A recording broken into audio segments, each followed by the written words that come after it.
Whether we want to admit it or not, we are getting older every day. There will come a time when you graduate from the adult division into the master's division, and every 5 years from that point forward, you graduate to a higher age bracket again. And I am trying to make this video as not depressing as possible while we talk about getting older, just so you don't watch something else instead. But yeah, getting older sucks. The way I see it, there are two options for you, the viewer, right now. You are either a person who already trains jiu-jitsu and is getting older and is or will be at some point over the age of 30, or you are already over the age of 30 and you're wondering if it's too late to start jiu-jitsu. As someone who is himself in the Masters 1 division, albeit just barely, I have done a lot of research into how training and competing need to be approached in a different way once you hit the wrong side of 30. And since everyone will be on the wrong side eventually, I think this is good information for everyone to have, even those people whose age luckily still starts with a 1 or a 2. But the good news for everyone is no matter how old you are, I'm still getting you 15% off your order from epicrollbjj.com with the code podcast15. Gis, t-shirts, shorts, rash guards, joggers, hoodies, everything you need on or off the mat, Epic Roll has you covered and you are good to go. Whether you compete in the adult division or Masters 6, we all want to look our best both on and off the mat, and that's where Epic Roll comes in. Plus, Epic Roll is gear designed by grapplers for grapplers, so you know it's the highest quality stuff you can get. Give Epic Roll a follow on Instagram at epicrollbjj and use the code podcast15 at epicrollbjj.com at checkout to get 15% off your order. epicrollbjj.com, coupon code podcast15. We can't stop the arrow of time, but maybe we can slow it down a little bit. Let's get into it. The biggest thing about training in any sport after you turn 30 is that you have to realize two very equal but very opposite concepts that are both true at the same time. Number one, you're not 100. You didn't just turn into glass and will break a hip if there's a gentle breeze. Your body is not deteriorating into dust overnight, and just because you're now in master's territory, it doesn't mean you automatically suck at jiu-jitsu or you can't train anymore. Number two, you're not in your 20s and your body will respond differently to the stress of training. Continuing to train at the same intensity and or with the same approach as you did when you were 25, it's just not going to yield the same results, and it will lead to problems down the road, like more injuries and more fatigue. You need to be smarter about how you approach jiu-jitsu. A lot of people can't reconcile these two concepts. They either think, I'm too old now, so that's that, and it's been a good run, but now I suck and I can't push myself and train hard. Or they think, who cares that I'm older? I'm going to pretend that I'm not, and then they run into problems. If you can at least accept that your body is going to respond differently to the demands of training, and you can understand that by making a few adaptations, you can still train with intensity and with purpose and still compete and still push yourself, that is the best possible approach. Accepting you're not in the adult division anymore and that you're in Masters, it's not easy to do because no one likes getting older or confronting the fact that they are aging, but it's just what happens in your life. If you're a healthy person and you focus on your longevity with some of the strategies we're going to talk about in a minute, then jiu-jitsu will be a net positive for you and it will help you later in life. Imagine there are two people. One is 60 and has been exercising and eating right and training jiu-jitsu for their entire adult lives. Then there's the other person who is 60 and they eat garbage and they never exercise, let alone have ever done jiu-jitsu or stepped foot onto a mat. That second person is going to feel much older than the first. And just to get this out of the way, you are never too old to start jiu-jitsu. You're never too old to start anything, really. I mean, you can't start jiu-jitsu at 70 and win a world championship in the adult division, but you can absolutely start jiu-jitsu at 70 and have a great time and love it and make yourself healthier while having fun doing it. Also, you're never too out of shape to start jiu-jitsu. I see all the time people comment or ask, should I get in shape first before I start jiu-jitsu? No, don't wait. Just sign up and get started and let Jiu Jitsu help you get into better shape. Jiu Jitsu is hard. Jiu Jitsu is harder if you're out of shape.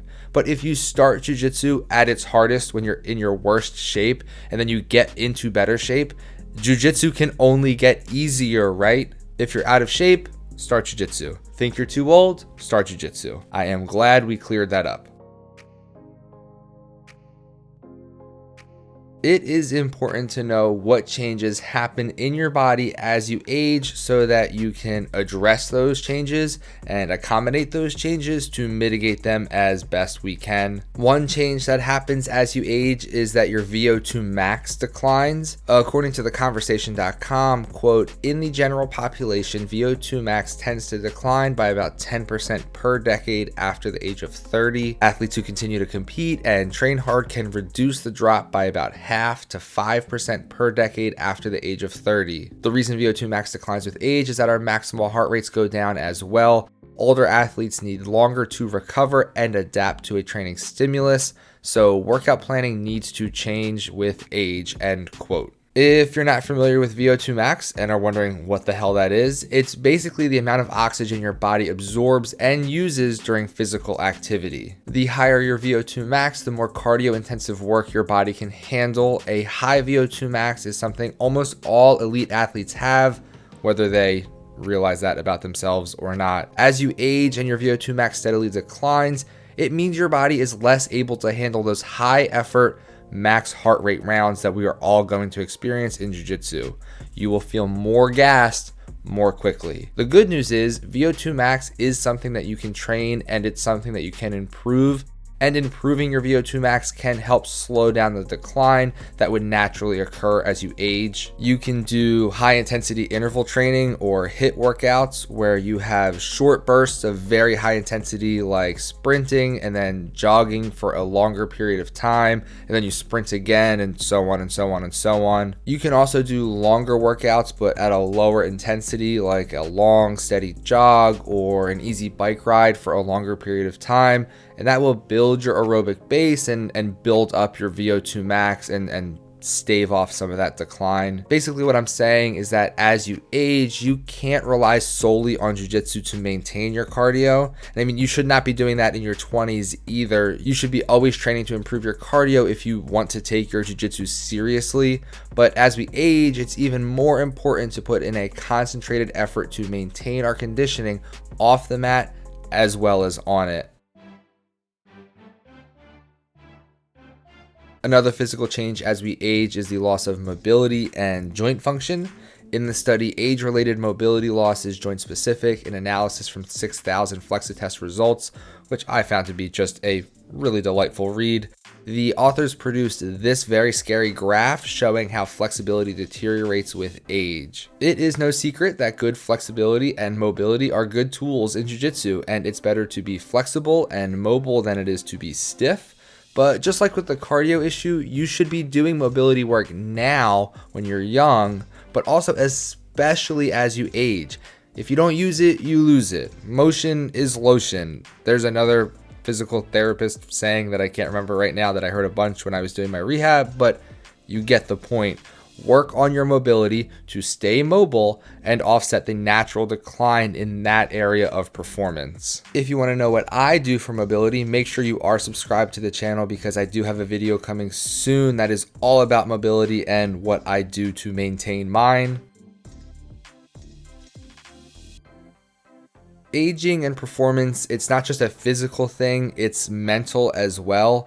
Like if you think you're going to lose a competition before you even compete, then yeah, you're probably going to lose. If you're not a competitor and you just train for fun, but you think you're going to get smashed and have a bad night of rolling, then yeah, you probably will have a bad night. In the study, linear decrease in athletic performance during the human lifespan, another perler of a read. Under the subheading psychological aspects, they say, quote, apart from age-related decrements in physiological function, motivational changes across the athletic lifespan may also contribute to the age-related decline in performance. And they cite Medic et al. From 2007. Continuing now, the authors showed that athletes are usually able to break records during the first 2 years in a 5-year age group, and participation drops in the latter half of the 5-year age category, reflecting the influence of psychology at least on participation, end quote. To put it in jiu-jitsu terms, if you compete in Masters 1 and that age group is 30 to 35 and you are 35, it would be very easy to think, well, I'm the oldest one in this category, so everyone 30 or 31 is probably just going to steamroll me. I have thought this myself. You don't have to think that way though. A better way to think of it would be to think, okay, I am in the appropriate age group, and to realize that 30 to 35 isn't that huge of a jump. 25 to 35, yeah, that's a big difference, but a 5-year age difference within the same decade, it's not that crazy. Just go compete and trust that you were sorted into the appropriate place. Thinking, I'm going to go train tonight, but I'm the oldest one there, so they will all beat me up. It's just wasted time on being negative. The 20-year-old purple belt will probably be better than you. So what? There are lots of people who are better than you. There are a lot of people that you're better than. That's just the way it goes. That's just jiu-jitsu. Don't let age stop you from training. According to the cycling training website Training Peaks, quote, the increasing amount of research and results from Masters age athletes continues to support the theory that we can all make gains, reap great health benefits, and maintain a high level of fitness over the age of 40, end quote. They're talking 40, not even 30. Science says that even if you're not 20 years old, you can still be good at jiu-jitsu. You can still have fun with jiu-jitsu. You can still improve your jiu-jitsu. You can still be healthy and train at a high level even as you age. So do it. I hope you found this video helpful, and whether you're not quite 30 yet or 30 is way in your rear view, you should know that jiu-jitsu can still be a big part of your life. If you're still watching at this point, that means you probably liked this video, so do me a favor and smash that thumbs up button and make sure you're subscribed to the channel. If you didn't like this video, well, you are still watching like 10 minutes in, so at least give me a hate like because I think it deserves it at that point. There is a lot of stuff coming soon, so please stay tuned for that. Thank you so much as always for watching, and I will see you next time.